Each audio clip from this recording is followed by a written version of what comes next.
So right now I'm trying to think about the lighting, which is I using the blender point light to try to finding the approach to lighting the scene.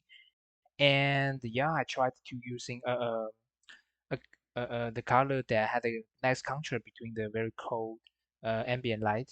Uh, maybe I at this point I was thinking about I can using some warm and more uh, saturated color, but of course, I think what's really important it is using the light to creating this um, layering effect, which is kind of like using the light to creating the fog to helping our scene to be uh, grouping into the foreground, midground, and the background.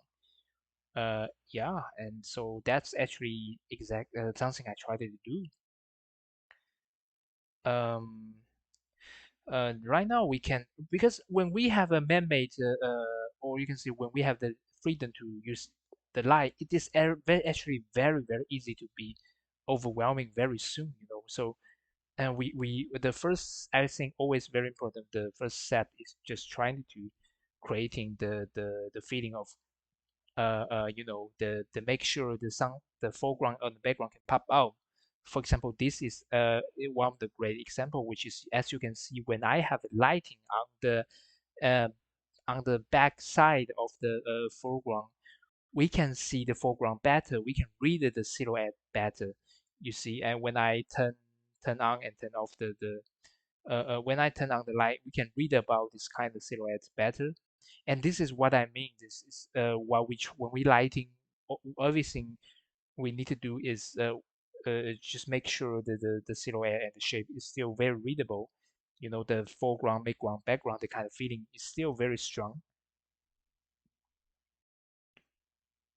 And yeah, so we are not really what I'm trying to do is not the lighting the scene is, but what I try to do is the increasing the layering, the value grouping, and by increasing the value grouping, we can increase in the feeling of foreground, midground, and background.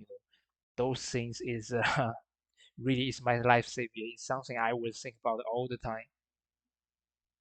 Uh, yeah, right now I was explain and rental and just try different approach, just looking for different way to light the scene and but yeah, let's think later on I will go into using the just using some the light that maybe I will using more color lighting. I think it's just more nature and in these things in this environment, because right now I haven't started to try to bring the kind of neon feeling. I think my first priority is try to make sure that the layering, the background, midground, and the foreground could be separate into a very great way. So yeah, that's something I try to do, which is I am yeah. Right now, as you can see, our foreground and the background are separated into very clear, different look. By adding a line in the between. And yeah, right. Actually, the we can now it's like I try to turn on the neon side. The lighting and the texture already existing in the kit bash set. I try to check it out. Is this going to help me? And yeah, I can see some of the sign they creating a nice reputation, but some of the sign actually they're on the on the edge of the canvas, which is their kind of distribution, distortion of grab our attention to the edge of the canvas, which is something that we don't want it. So I guess I will remove it. Maybe I just remove it after by pen over. And yeah, but right now I turn off those lighting because it is very you are eating a lot of energy, rendering energy from the graphic card and taking a lot of time to render. So right now I just turn off a lot of some lighting. So yeah, what I'm trying to do is just continuing to make sure that the layering effect, which is background, should be lighter, and creating this a very good value grouping is always in my head. Um,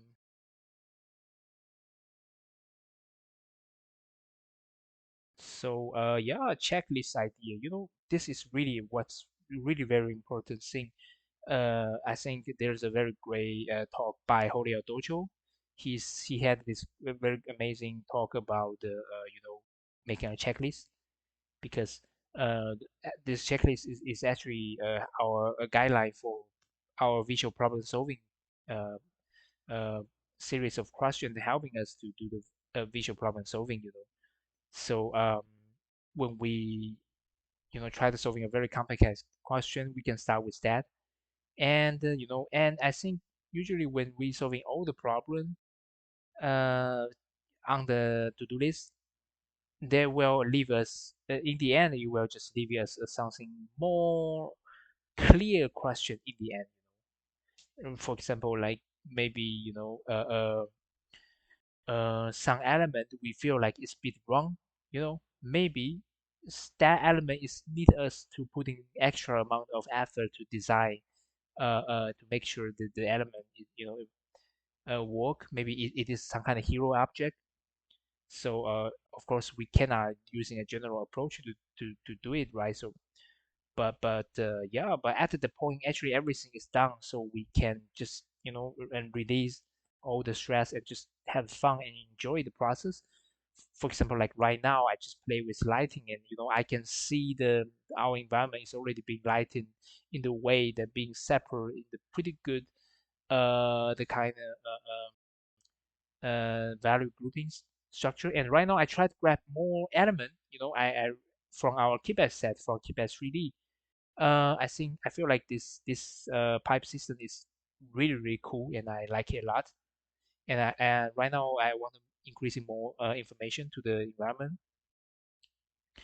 Uh, um, yeah, actually, this is something I should do, but I did not, which is making some flying vehicle, more people walk around, but I just being lazy and I don't want to do that.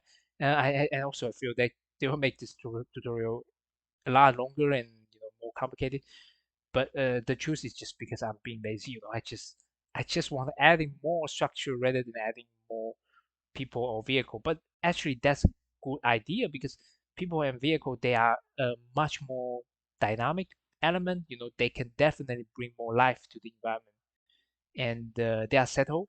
But actually, they can push the last 10% or 5% and make this piece really unique and different, but or maybe sometimes not different, but make it more interesting. But yeah, uh, all the things I can do, but I just chose not to do just because I'm just just too lazy about it. But still, by adding this, and also great excuse to not do it is because I want to make sure this picture just have something very simple and cohesive language. For example, this pipes, which is something I used to do previous tutorial I already do, right? So it's like I just want to make a demonstrate about by duplicating and make an adjustment about single element, we can actually already creating a crazy amount of variety for our environment. And also it is something, just very interesting. You can play with the shape and the combination of this structure. And yeah, this is, as you can see, this is the final render of the lighting. And on the next chapter, I go and talk about the multipass compositing for this dark scene with the man-made lighting. And yeah, looking forward to it.